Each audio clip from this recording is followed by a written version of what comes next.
जय श्री गणेश, जय श्री राधे।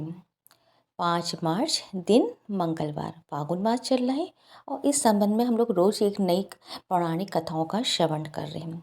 अगर आप मेरी चैनल पर पहली बार आए हों तो चैनल को प्लीज़ सब्सक्राइब करके लाइक किया कीजिए।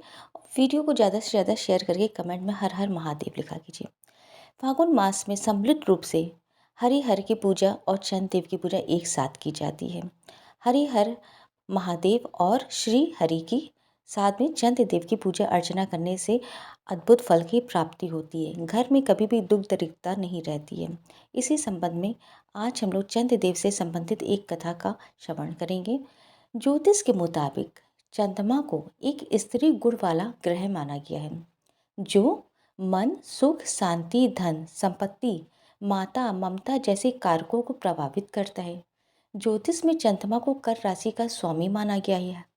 वहीं नक्षत्रों में रोहिणी, हस्त और श्रवण नक्षत्र के स्वामी हैं। सभी 9 ग्रहों में सबसे तेज गति चंद्रमा की है, इसलिए चंद्रमा को राशि परिवर्तन सबसे तेज गति से होता है। एक राशि में चंद्रमा करीब 2.25 दिन रहते हैं। हिंदू ज्योतिष के मुताबिक चंद्रमा को महर्षि अत्रि और देवी अनुसुईया का पुत्र माना गया है और बुध को चंद्रमा का पुत्र बताया गया है। पौराणिक मानता है कि चंद्रमा के 2 अन्य भाई ऋषि दुर्वासा और दत्तात्रेय हैं। चंद्रदेव का विवाह दक्ष प्रजापति की नक्षत्र रूपी 27 कन्याओं से हुआ और इन सभी से इन्हें प्रतिभाशाली पुत्रों की प्राप्ति हुई थी। ये थी चंद्रदेव से संबंधित पौराणिक कथा।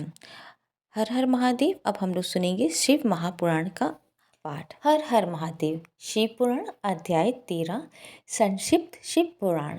पार्वती और शिव का दार्शनिक संवाद। शिव का पार्वती को अपनी सेवा के लिए आज्ञा देना तथा पार्वती द्वारा भगवान की प्रतिदिन सेवा। भवानी ने कहा, योगिन, आपने तपस्वी होकर गिरिराज से ये क्या कहा? प्रभु, आप ज्ञान विशारद हैं, तो भी अपनी बात का उत्तर मुझसे सुनिए। शंभु, आप तप शक्ति से संपन्न होकर ही बड़ा भारी तप करते हैं। उस शक्ति के कारण ही आप महात्माओं को तपस्या करने का विचार हुआ। सभी कर्मों को करने की जो वह शक्ति है, उसे ही प्रकृति जानना चाहिए। प्रकृति से ही सबकी सृष्टि, पालन और संहार होते हैं। भगवान, आप कौन हैं और सूक्ष्म प्रकृति क्या है, इसका विचार कीजिए। प्रकृति के बिना लिंग रूपी महेश्वर कैसे हो सकते हैं? आप सदा प्राणियों के लिए जो आश्चर्यनीय, वंदनीय और चिंतनीय है, वे प्रकृति के ही कारण है। इस बात को हृदय से विचार कर ही आपको जो कहना हो वह सब कहिए। ब्रह्मा जी कहते हैं, हे नारद, पार्वती जी के इस वचन को सुनकर महती लीला करने में लगे हुए प्रसन्नचित्त महेश्वर हंसते हुए बोले। महेश्वर ने कहा, मैं उत्कृष्ट तपस्या द्वारा ही प्रकृति का नाश करता हूँ और तत्वा प्रकृति रहित शंभु के रूप में स्थित होता हूँ। तब अतः सत्पुरुषों को कभी या कहीं प्रकृति का संग्रह नहीं करना चाहिए। लोकाचार से दूर एवं निर्विकार रहना चाहिए। नारद, जब शंभु ने लौकिक व्यवहार के अनुसार ये बात कही, तब काली मन ही मन हंसकर मधुर वाणी में बोली। काली ने कहा, कल्याणकारी प्रभु, योगिन, आपने जो बात कही है, क्या वह वाणी प्रकृति नहीं है? फिर आप उससे परे क्यों नहीं हो गए? क्यों प्रकृति का सहारा लेकर बोलने लगे? इन सब बातों को विचार करके तत्वीय दृष्टि से जो यथार्थ बात हो उसी को कहना चाहिए। ये सब कुछ सदा प्रकृति से बंधा हुआ है, इसलिए आपको ना तो बोलना चाहिए और ना कुछ करना ही चाहिए, क्योंकि कहना और करना सब व्यवहार प्रकृति ही है। आप अपनी बुद्धि से इसको समझिए। आप जो कुछ सुनते हैं, खाते हैं, देखते हैं और करते हैं, वह सब का सब प्रकृति का ही कार्य है। झूठे वाद विवाद करना व्यर्थ है। प्रभु शंभु, यदि आप प्रकृति से परे हैं तो इस समय इस हिमवान पर्वत पर आप तपस्या किस लिए करते हैं? हर प्रकृति ने आपको निगल लिया है, अतः आप अपने स्वरूप को नहीं जानते। ईश, आप यदि अपने स्वरूप को जानते हैं तो किस लिए तप करते हैं? योगिन, मुझसे आपके साथ वाद विवाद करने की क्या आवश्यकता है? प्रत्यक्ष प्रमाण उपलब्ध होने पर विद्वान पुरुष अनुमान प्रमाण को नहीं मानते हैं। जो कुछ प्राणियों की इंद्रियों का विषय होता है वह सब ज्ञानी पुरुषों को बुद्धि से विचार कर प्रकृति ही मानना चाहिए। योगेश्वर, बहुत कहने से क्या लाभ? मेरी उत्तम बात सुनिए, मैं प्रकृति हूँ, आप पुरुष हैं, ये सत्य है, इसमें संशय नहीं है। मेरे अनुग्रह से ही आप सत्य गुण और साकार माने गए हैं। मेरे बिना तो आप निरीह हैं, कुछ भी नहीं कर सकते हैं। आप जितेंद्रिय होने पर भी प्रकृति के अधीन हो सदा नाना प्रकार के कर्म करते रहते हैं, फिर निर्विकार कैसे हैं और मुझसे लिप्त कैसे नहीं? शंकर, यदि आप प्रकृति से परे हैं और यदि आपका ये कथन सत्य है तो आपको मेरे समीप रहने पर भी डरना नहीं चाहिए।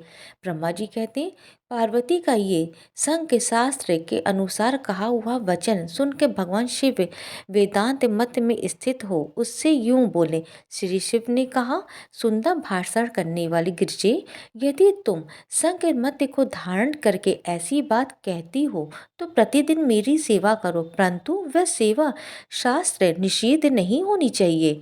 गिरिजा से ऐसा कहकर भक्तों पर अनुग्रह और उनका मनोरंजन करने वाले भगवान शिव हिमवान से बोले।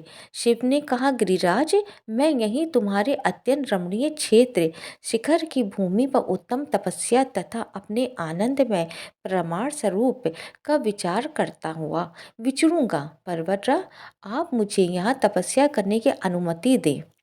आपकी अनुमति के बिना कोई तप नहीं किया जा सकता है। देवादि देव शूलधारी भगवान शिव का ये कथन सुनकर हिमवान ने उन्हें प्रणाम करके कहा, महादेव, देवता, असुर और मनुष्यों सहित संपूर्ण जगत तो आपका ही है, मैं तुझ होकर आपसे क्या कहूँ? ब्रह्मा जी कहते हैं, नारद, गिरिराज हिमवान के ऐसा कहने पर लोक कल्याणकारी भगवान शंकर हंस पड़े और आदरपूर्वक उनसे बोले, अब तुम जाओ।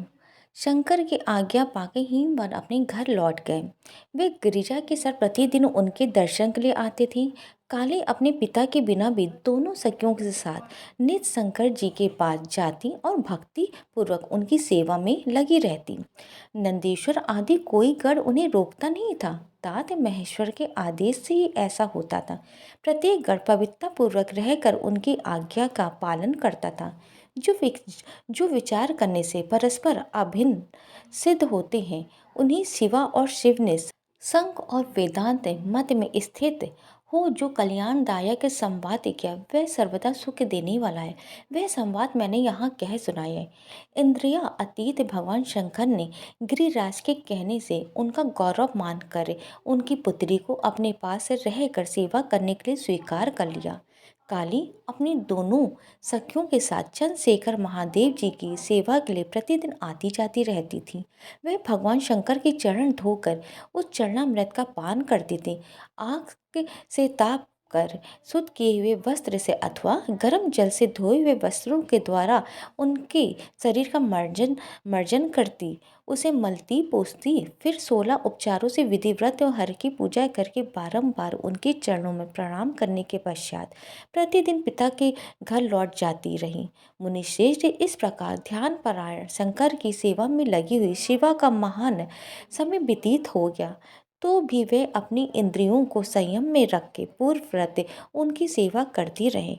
महादेव जी ने जब फिर उन्हें अपनी सेवा में नित तत्पर देखा तब वे दया से द्रवित हो उठे। इस प्रकार विचार करने लगे, ये काली तब आश्चर्य व्रत करेगी और इसमें गर्व का बीज नहीं रह जाएगा, तभी मैं इसका परिग्रहण करूंगा। ऐसा विचार करके महालीला करने वाले महायोगेश्वर भगवान भूतनाथ तत्काल ध्यान में स्थित हो गए। मुने, परमात्मा शिव जब ध्यान में लग गए तब उनके हृदय में दूसरी कोई चिंता नहीं रह गई। काली प्रतिदिन महात्मा शिव के रूप का निरंतर चिंतन करती हुई उत्तम भक्ति भाव से उनकी सेवा में लगी रही।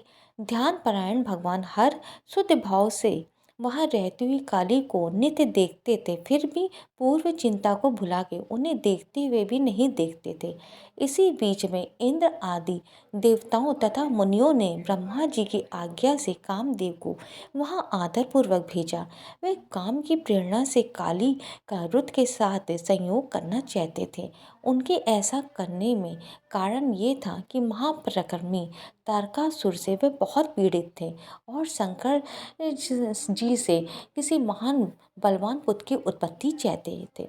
कामदेव ने वहां पहुंचकर अपने सब उपायों का प्रयोग किया, परंतु महादेव जी के मन में तनिक भी क्षोभ नहीं हुआ। उल्टे उन्होंने कामदेव को जला के भस्म कर दिया। मुने, तब सती पार्वती ने गर्भ रहित हो उनकी आज्ञा से बहुत बड़ी तपस्या करके शिव को पति रूप में प्राप्त किया।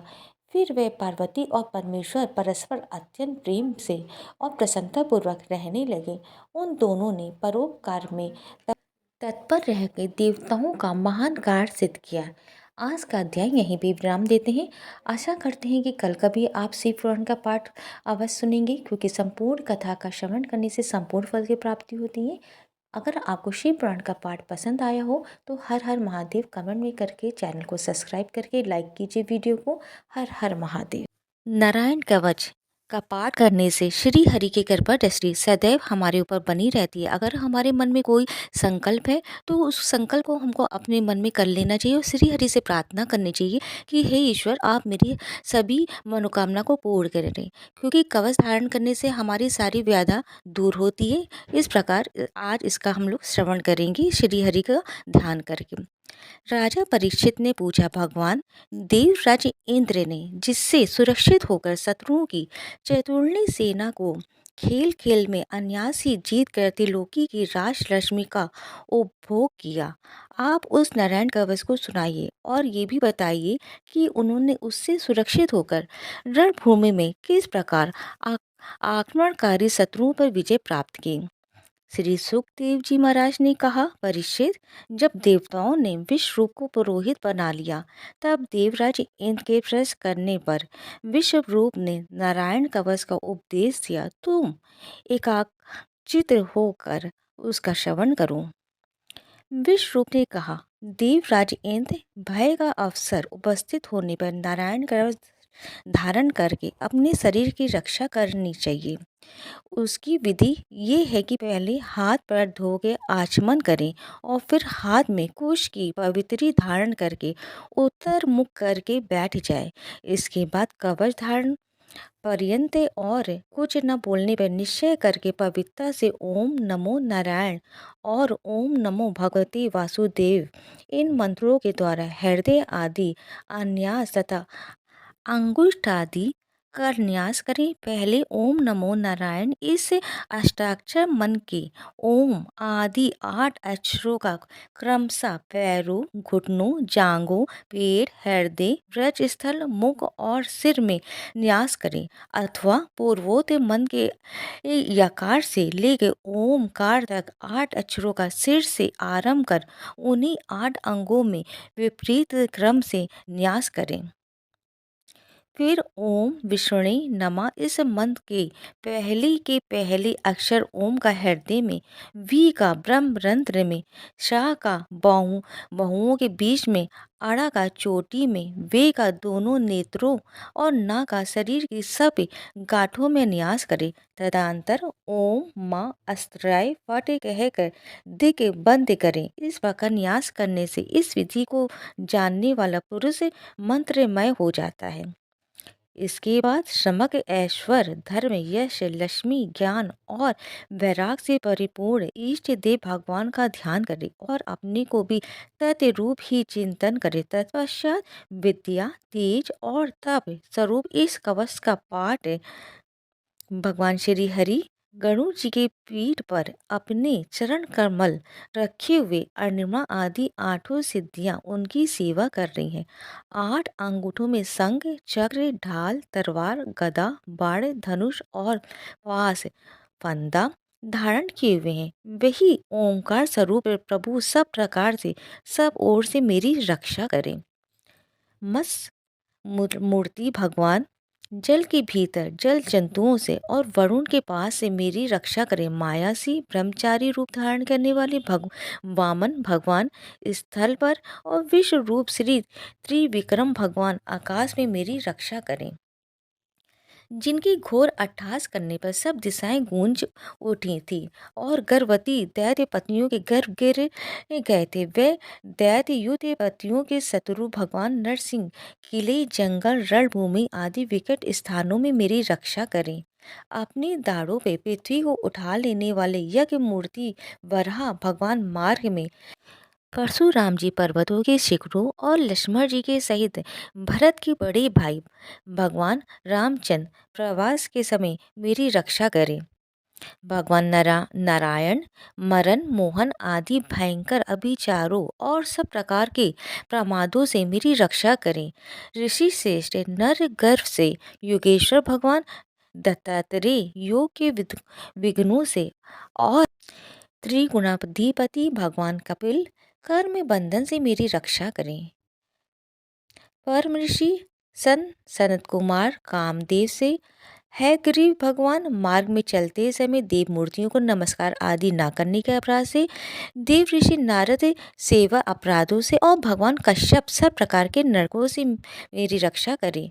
भगवान धन्वंतरी कुपथ से, जितेंद्र भगवान ऋषभ देवेशु के दुख आदि भयदायक द्वंद्वों से, यज्ञ भगवान लोकापात से, बलराम जी मनुष्यकृत कष्टों से और श्री शेष जी क्रोध वश नामक सर्पों के गणों से मेरी रक्षा करें। भगवान श्री कृष्ण देवपायन व्यास जी अज्ञान से तथा बुद्ध देव पाखंडियों से और प्रमाद से मेरी रक्षा करें। धर्म रक्षा करने वाले महान अवतार धारण करने वाले भगवान कालिक पाप बहुल कालिकाल के दोषों से मेरी रक्षा करें।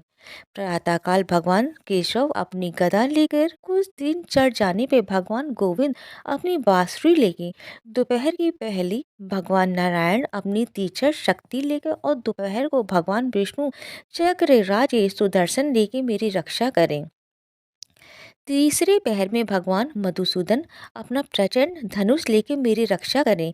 सायंकाल में ब्रह्मा आदि त्रिमूर्तिधारी माधव सूर्यास्त की बात हर ऋषिकेश अर्धरात्रि के पूर्व तथा अर्धरात्रि के समय अकेले भगवान पद्मनाभ मेरी रक्षा करें।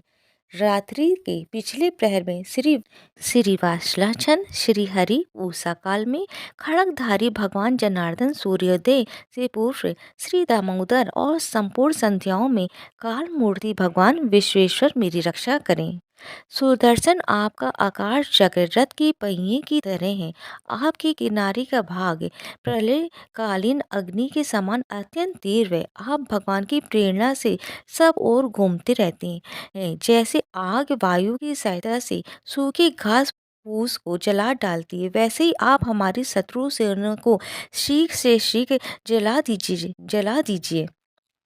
कौमुद की गदा आपसे छूटने वाली चिंगारियों का स्पर्श वृष के समान असह्य है। आप भगवान अजीत के प्रिया हैं और मैं उनका सेवक हूँ, इसलिए आप कुष्मांड विनायक यक्ष राक्षस भूत और प्रेत आदि ग्रहों को भी अभी कुचल डालिए तथा मेरे शत्रुओं को चूर चूर कर दीजिए। संक श्रेष्ठ आप भगवान श्री कृष्ण के फूकने से भयंकर शब्द करके मेरे शत्रुओं का दिल दहला दीजिए एवं यातुधान प्रथम प्रेत मृतिका पिशाच तथा ब्रह्म राक्षस आदि भयवानी प्राणियों को यहाँ से तुरंत भगा दीजिए। भगवान की श्रेष्ठ तलवार आपकी धार बहुत तीक्ष्ण है। आप भगवान की प्रेरणा से मेरे शत्रुओं को छिन्न भिन्न कर दीजिए। भगवान की प्यारी ढाल आप में सैकड़ों चंदाकार मंडल है। आप पाप दृष्टि पाप आत्मा शत्रुओं की आंखें बंद कर दीजिए और उन्हें सदा के लिए अंधा बना दीजिए। सूर आदि ग्रह धूमकेतु छल तारे आदि केतु दुष्ट मनुष्य सर्प आदि रेंगने वाले जंतु दाढ़ों वाले हिंसक पशु भूत प्रेत आदि तथा पापी प्राणियों से हमें जो जो भय हो और जो हमारे मंगल के विरोधी हो, वह सभी भगवान के नाम रूप तथा आयुधों का कीर्तन करने से तत्काल नष्ट हो जाए। व्रत व्रतांतर आदि सामवेदीय स्त्रोत्रों से जिनकी स्तुति की जाती है, वे वेद मूर्ति भगवान गरुड़ और विश्वसेन जी अपने नामोच्चारण के प्रभाव से हमें सब प्रकार की विपत्तियों से बचाएं।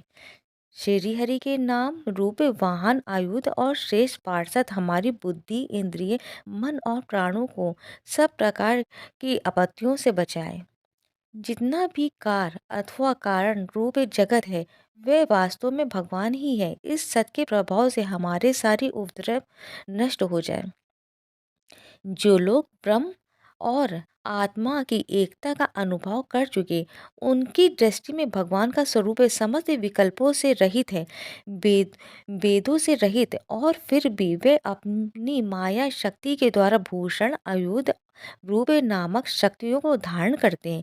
ये बात निश्चित रूप से सत्य है। इस कारण सर्वत्र सर्वव्यापक भगवान श्री हरि सदा सर्वत्र सब स्वरूपों से हमारी रक्षा करें, जो अपने भयंकर अट्टहास से सभी लोगों के भय को भगा देते हैं और अपने तेज से सबका तेज ग्रस लेते हैं। वे भगवान नरसिंह की दिशा विदिशा में नीचे ऊपर बाहर भीतर सब ओर से हमारी रक्षा करे।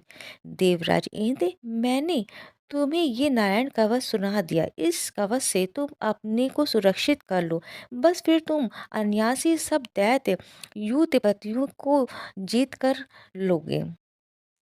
इस नारायण कवच को धारण करने वाला पुरुष जिसको भी अपने नेत्रों से देख लेता है अथवा पैर से छू देता है, तत्काल समस्त भयों से मुक्त हो जाता है। जो इस वैश्विक विद्या को धारण कर लेता है, उसे राजा, डाकू, प्रेत, पिशाच आदि और बाघ आदि हिंसक जीवों से कभी किसी प्रकार का भय नहीं होता है। देवराज, प्राचीन काल की बात है। एक कौशिक गोत्री ब्राह्मण ने इस विद्या को धारण करके योग धारणा से अपना शरीर मरुभूमि में त्याग दिया। जहाँ उस ब्राह्मण का शरीर पड़ा था, उसके ऊपर से एक दिन गंधर्वराज चित्ररथ अपनी स्त्रियों के साथ विमान पर बैठकर निकले। वहां आते ही वे नीचे की ओर सिर किए विमान सहित आकाश से पृथ्वी पर गिर पड़े। इस घटना से उनकी आश्चर्य की सीमा न रही। जब उन्हें बालखिल मुनियों ने बतलाया कि ये नारायण कवच धारण करने का प्रभाव है, तब उन्होंने उस ब्राह्मण देव की हड्डियों को ले जाकर पूर्व वाहिनी सरस्वती नदी में प्रवाहित कर दिया और फिर स्नान करके वे अपने लोक को चले गए।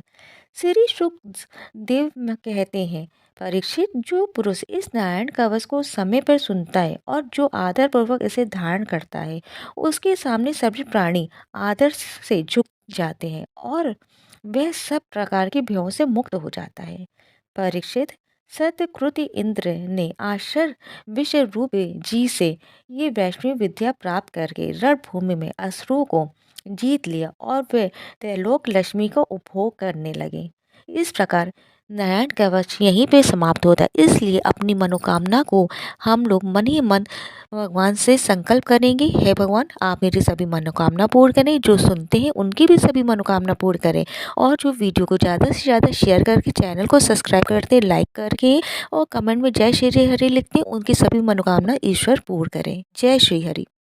हिंदू धर्म के प्रथम ग्रंथ श्रीमद् भगवद गीता के तीसरे अध्याय में गजेंद्र स्तोत्र पढ़ने को मिलता है। इसमें कुल 33 श्लोक दिए गए हैं। हिंदू धर्म के अनुसार इस स्तोत्र का जप करने से जीवन में किसी भी प्रकार की परेशानी से तत्काल मुक्ति मिल जाती। इस स्तोत्र में हाथी और मगरमच्छ के साथ हुए युद्ध का वर्णन किया गया है। तो हम लोग भगवान श्री हरि का ध्यान करके इसका श्रवण करते हैं। शुक्र जी ने कहा कि बुद्धि के अनुसार पिछले अध्याय में वर्णन किए गए रीति से अपने मन को नियंत्रित कर और हृदय को स्थिर करके गजेंद्र अपने पिछले जन्म में याद किए गए सर्वोच्चकार और बार बार जाप किए जाने वाले स्त्रोत का जाप करने लगा। गजेंद्र ने मन ही मन श्री हरि को ध्यान करते हुए कहा कि जिनके प्रवेश शरीर और मस्तिष्क चेतन की तरह व्यवहार करते हैं, ओम द्वारा लक्षित और पूरे शरीर में प्रकृति और पुरुष के रूप में प्रवेश करने वाले उस सर्वशक्तिमान देवता का मैं मन ही मन स्मरण करता हूँ। जिनके सारे ये पूरा संसार टिका हुआ है, जिनसे ये संसार अवतरित हुआ है, जिन्होंने प्रकृति की रचना किया और जो खुद उसके रूप में प्रकट हुए। लेकिन इसके बावजूद भी वो दुनिया से सर्वोपरि और श्रेष्ठ है। ऐसे अपने आप और बिना किसी कारण के भगवान की मैं शरण में जाता हूँ। अपनी संकल्प शक्ति के बल पे अपने ही स्वरूप में रचित और सृष्टि काल में प्रकट एवं प्रलय में अप्रकट रहने वाले इस सहस्त्र प्रसिद्धि प्राप्त कार्य कारण रूपी संसार को जो बिना कुंठित दृष्टि के साक्ष्य रूप में देखते रहने पर भी लिप्त नहीं होते। चशु आदि प्रशंसकों के परम प्रकाशक प्रभु आप मेरी रक्षा करें। बीतते गए समय के साथ ये तीनों लोगों को और ब्रह्मा आदि लोक के पालों के पंचभूत में प्रवेश कर जाने पर और पंचभूतों से लेके महापुरुष सभी कारणों में उनकी परम करुणा स्वरूप प्रकृति में मगन हो जाने पर उस समय दुर्यर और घोर अंधकार रूपेण प्रकृति के बच रही थी। उस अंधकार से परे अपने परम धाम में जो सर्वव्यापी भगवान सभी दिशाओं में प्रकाशित होते रहते हैं, वो भगवान मेरी रक्षा करें। विभिन्न नाटकों रूपों में अभिनय करने वाले और उस अभिनेता के वास्तविक स्वरूप को जिस प्रकार से साधारण लोग भी नहीं पहचान पाते, उसी तरह से सत्य प्रधान देवता और महर्षि भी जिनके स्वरूप को नहीं जान पाते। ऐसे में कोई साधारण प्राणी उनका वर्णन कैसे कर सकता है। ऐसे दुर्गम चरित्र वाले भगवान मेरी रक्षा करें। अनेकों शक्ति से मुक्त सभी प्राणियों की आत्म बुद्धि प्रदान करने वाले सब के बिना कारण हित अतिशय और साधु स्वभाव ऋषि मुनि जन जिनके परम स्वरूप को देखने की इच्छा के साथ वन में रहकर अखंड ब्रह्मचर्य तमाम अलौकिक व्रतों को नियमों को के अनुसार पालन करते, ऐसे प्रभु मेरी गति है।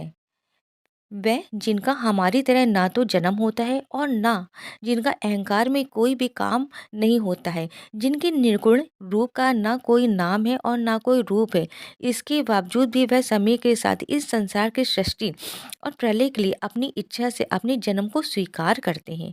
उस अनंत शक्ति वाले परम ब्रह्मा परमेश्वर को मेरा नमस्कार है। प्रकृत आकार रहित और अनेक रूप वाले अद्भुत भगवान को मेरा नमस्कार है। स्वयं प्रकाशित सभी शाख से परमेश्वर को मेरा सत सत नमन है। वैसी देव जो नम्य वाणी चित्तवृत्तियों से परे हैं, उन्हें मेरा बारंबार नमस्कार है। विवेक से परिपूर्ण पुरुष के द्वारा सभी सतो गुणों से परिपूर्ण निवृत्ति धर्म के आचरण से मिलने वाले योग मोक्ष सुख की अनुभूति रूपी भगवान को नमस्कार है। सभी गुणों के स्वीकार शांत रजोगुण और स्वीकार करके अत्यंत तमोगुण को अपना कर मूढ़ से जाने वाले बिना भेद और हमेशा सद्भाव से ज्ञान धनी प्रभु को मेरा नमस्कार है। शरीर के इंद्रिय के समुदाय रूप सभी पिंडिकों के ज्ञाता सबों के स्वामी और साक्षी स्वरूप देव आपको नमस्कार है। सबों के अंतर्यामी प्रकृति के परम कारण लेकिन स्वयं बिना कारण भगवान को मेरा सत सत नमस्कार है। सभी इंद्रियों और सभी विषयों के जान कर सभी प्रतीतियों के कारण रूप संपूर्ण जड़ प्रपंच और सबकी मूलभूत अविद्या के द्वारा सूचित होने वाले और सभी विषयों में अविद्या रूप से भसने वाले भगवान को मेरा नमस्कार है। सबके कारण लेकिन स्वयं बिना कारण होने पर भी बिना किसी परिणाम के होने की वजह से अन्य कारणों से भी विलक्षण कारण आपको मेरा बार बार नमस्कार है। सभी वेदों और शास्त्रों के परम तात्पर्य मोक्ष रूपी और शेष पुरुषों के परम गति ये देवता को नमस्कार है। वह जो त्रिगुण रूपों में छिपी हुई है, ज्ञान रूपी अग्नि वैसे गुणों में हलचल होने पर जिनके मन मस्तिष्क में संसार को रचने की वृत्ति उत्पन्न हो उठती हो और जो आत्मा तत्व की भावना के द्वारा विधि निषेध रूप शस्त्र से भी ऊपर उठे हो, जो महाज्ञानियों महात्माओं में स्वयं प्रकाशित हो रहे, ऐसे भगवान को मेरा नमस्कार है। मेरे जैसे शरणागत पशु के समान जीवों के अविद्या रूप फांसी को पूर्ण रूप से काट देने वाले परम दयालु और दया दिखने में कभी भी आलस नहीं करने वाले भगवान को नमस्कार है मेरा। मैं अपने अंश से सभी जीवों के मन में अंतर्यामी रूप से प्रकट होने वाले सर्व नियंता अनंत परमात्मा आपको मेरा नमस्कार है। जो शरीर होते मित्र घर और संपत्ति सहित कुटुंबियों में अशक्त लोगों के द्वारा कठिनाई से मिलते हैं और मुक्त पुरुषों के द्वारा अपने हृदय में निरंतर चिंतित ज्ञान स्वरूप सर्व समर्थ परमेश्वर को मेरा नमस्कार है। वह जिन्हें धर्म अभिलिषित भोग के धन और मोक्ष की कामना से मनन करके लोग अपनी मनचाही इच्छा पूर्ण कर लेते हैं, अभी तो जिन्हें विभिन्न प्रकार आयाचित भोग और अविनाशी पार्षद शरीर भी देते हैं, वैसे अत्यंत दयालु प्रभु मुझे इस प्रकार की विपदा से हमेशा के लिए बाहर निकाले।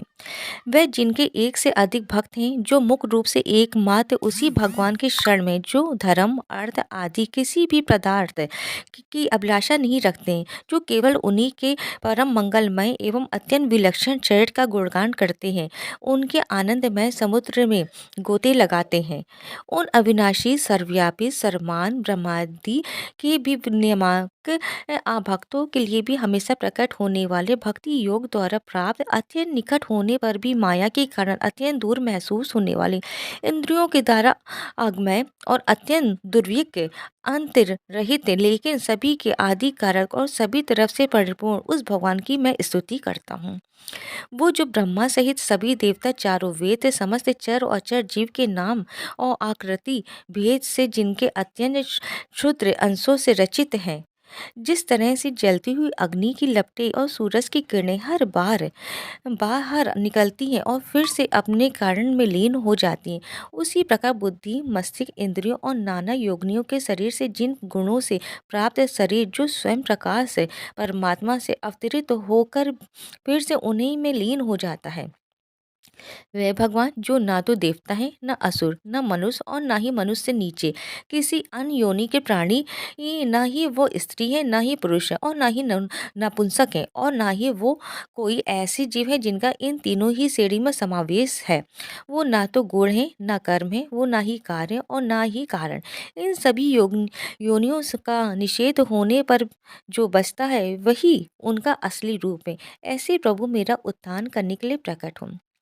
अब मैं मगरमच्छ के चंगुल से आज़ाद होने के बाद जीवित नहीं रहना चाहता हूँ। इसकी वजह ये है कि मैं सभी तरफ से अज्ञानता से ढके इस हाथी के शरीर का क्या करूँ। मैं आत्मा के प्रकाश से ढक देने वाले अज्ञानता से युक्त इस हाथी के शरीर से मुक्त होकर होना चाहता हूँ, जिसका काल क्रम से अपने नाश नहीं होता है बल्कि ईश्वर की दया और ज्ञान से उदय हो पाता है। इस प्रकार से मोक्ष के लिए ललाहित संसार के रचयिता स्वयं संसार रूप में प्रकट है, लेकिन संसार से परे संसार में एक खिलौने की भांति खेलने वाले संसार में आत्म रूप से व्याप्त आजन्मा सर्वव्यापी एवं प्रत्यय वस्तुओं में सर्वश्रेष्ठ श्री हरि का केवल स्मरण करता हूँ और उनके शरण में जाता हूँ। वह जिन्होंने भगवत शक्ति रूपी योग के द्वारा कर्मों को जला डाला है, जिन्हें समस्त योगी ऋषि अपने योग के द्वारा अपने शुद्ध हृदय में प्रकट देखते हैं, उन योगेश्वर भगवान को मेरा नमस्कार है। वह जिनके गुणे शक्तियों का राग रूप विवेक और आशाएं हैं, जो सभी इंद्रियों के विषय रूप में मौजूद हैं, वे जिनकी इंद्रियां समस्त विषयों में ही बसी रहती हैं, ऐसे लोगों को जिनको मार्ग मिलना भी संभव नहीं है, वैसी शरणागत एवं अपार शक्तिशाली वाले भगवान आपको बारंबार नमस्कार है। वे जिनकी अविद्या नाम की शक्ति के कार्य रूप से ढके हुए, जिनके रूप को जीव समझ नहीं पाते, ऐसे अपार महिमा वाले भगवान की मैं शरण लेता हूँ। श्री शुक्रदेव जी कहते हैं कि वे जिसने पूर्ण प्रकार से भगवान के भेद रहित सभी निराकार रूप का वर्णन किया था, उस गजराज के करीब जब ब्रह्मा जी साथ में अन्य कोई देवता नहीं आए जो अपने विभिन्न प्रकार के विशेष विग्रहों को ही अपना रूप मानते, ऐसे में साक्षात विष्णु जी जो सभी के आत्मा होने के कारण सभी देवताओं के रूप हैं, तब वहाँ प्रकट हुए। गजराज को इस प्रकार से दुखी देख के और उसके पढ़े गए स्तुति को सुन के चक्रधारी प्रभु इच्छानुसार वेग वाले गरुड़ की पीठ पर सवार होकर सभी देवताओं के साथ उस स्थान पर पहुंचे जहां पर वह गज था। सरोवर के अंदर महाबलशाली मगरमच्छ द्वारा जकड़े जकड़े और दुखी उस हाथी ने आसमान में गरुड़ की पीठ पर बैठे और हाथों में चक्र लिए भगवान विष्णु को आते हुए जब देखा, तो वे अपनी सूंड में पहले से ही उनकी पूजन के लिए रखे कमल के फूल को श्री हरि पर बरसाते हुए कहने लगे, सर्व पूज्य भगवान श्री हरि, आपको मेरा प्रणाम है। सर्व पूज्य भगवान श्री हरि, आपको मेरा नमस्कार है। लाचार हाथी को देखकर श्री हरि विष्णु गरुड़ से नीचे उतर गए, सरोवर में उतर आए और बेहद दुखी होकर ग्रह सहित उस गज को तुरंत ही सरोवर से बाहर निकाल आए और देखते ही देखते अपने चक्र से मगरमच्छ के गर्दन को काट दी और हाथी को उस पीड़ा से बाहर निकाल लिया। जय हो, जय श्री हरि, जय श्री विष्णु। जो भी गजेंद्र मोक्ष पाठ को सुनता है उसके सभी पाप श्री हरि जी तत्काल दूर कर दे। इस जाप को करने से व्यक्ति बड़े से बड़े कर्जों से मुक्त हो जाता है। अगर आपको कथा पसंद आए, वीडियो पसंद आए, तो वीडियो को ज़्यादा से ज़्यादा शेयर कीजिएगा। चैनल को सब्सक्राइब करके लाइक करके जय श्री हरि लिखिएगा। जय श्री राधे, जय श्री कृष्ण।